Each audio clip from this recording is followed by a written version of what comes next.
चलिए, आज एक बहुत ही छोटी सी, थोड़ी अजीब सी, पर एकदम मॉडर्न कहानी को समझते हैं। और हाँ, इसमें एक बड़ा गहरा सबक भी छिपा है। क्या कोई मछली जूस दे सकती है? सुनने में एकदम अजीब लगता है ना? पर यकीन मानिए यही सवाल इस पूरी कहानी की जड़ है। तो चलिए पता लगाते हैं कि मामला आखिर है क्या। तो इस कहानी में हमारे सामने दो लोग हैं और उनकी दो मछलियां। एक तरफ है दादी, जिनके पास एक लाल मछली है, और दूसरी तरफ एक किसान, जिसकी मछली पीली है। बस यहीं से दो बिल्कुल अलग-अलग रास्ते शुरू होते हैं। तो सबसे पहले बात करते हैं दादी के तरीके की। उनका रास्ता ना एकदम सीधा साधा और नेचर से जुड़ा हुआ है। प्रोसेस देखिए कितना सिंपल है। स्टेप 1, दादी मछली को अनार खिलाती हैं। स्टेप 2, मछली उन्हें जूस देती है। बस कोई चालाकी नहीं, कोई जल्दबाजी नहीं, एकदम नेचुरल साइकिल जैसा होना चाहिए। और इसका नतीजा क्या हुआ?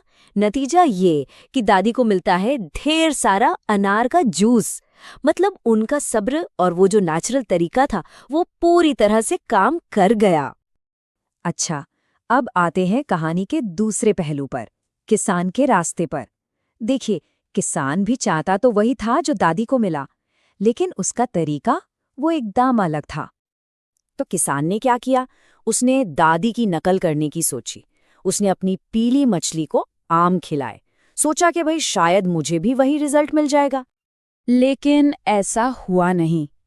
किसान की मछली ने कोई जूस नहीं दिया, और बस यहीं से असली प्रॉब्लम शुरू होती है और किसान का सब्र वो टूटने लगता है।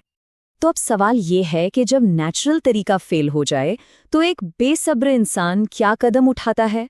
और बस यहीं से ये कहानी एक बहुत ही दुखद मोड़ ले लेती है। किसान ने नेचर पे भरोसा करने की जगह एक शॉर्टकट अपनाया। उसने अपनी मछली को एक जूस देने वाली दवा पिला दी। मतलब एक आर्टिफिशियल, एक जबरदस्ती वाला तरीका। तो इस शॉर्टकट का क्या हुआ? देखिए, जैसा कि ज्यादातर होता ही है, जल्दबाजी में लिए गए फैसलों का अंजाम अच्छा तो नहीं होता। कहानी में आगे पता चलता है कि किसान ने रिजल्ट पाने की जिद में मछली को बहुत बहुत ज्यादा दवा पिला दी। और उस आर्टिफिशियल तरीके का नतीजा बहुत ही सीधा और दुखद था। मछली मर गई। जिस चीज के पीछे वो भाग रहा था उसे उसने हमेशा हमेशा के लिए खो दिया। और अपनी इस हरकत का नतीजा देखकर किसान फूट फूट कर रोने लगता है। अब ज्यादातर कहानियां यही खत्म हो जाती हैं, है ना? तो फिर इस छोटी सी कहानी का मतलब क्या है? इसका सबक क्या है? ये हमें सिखाना क्या चाहती है आखिर? ये जो दो रास्ते हमने देखे वो असल में जीने के दो अलग-अलग तरीके हैं।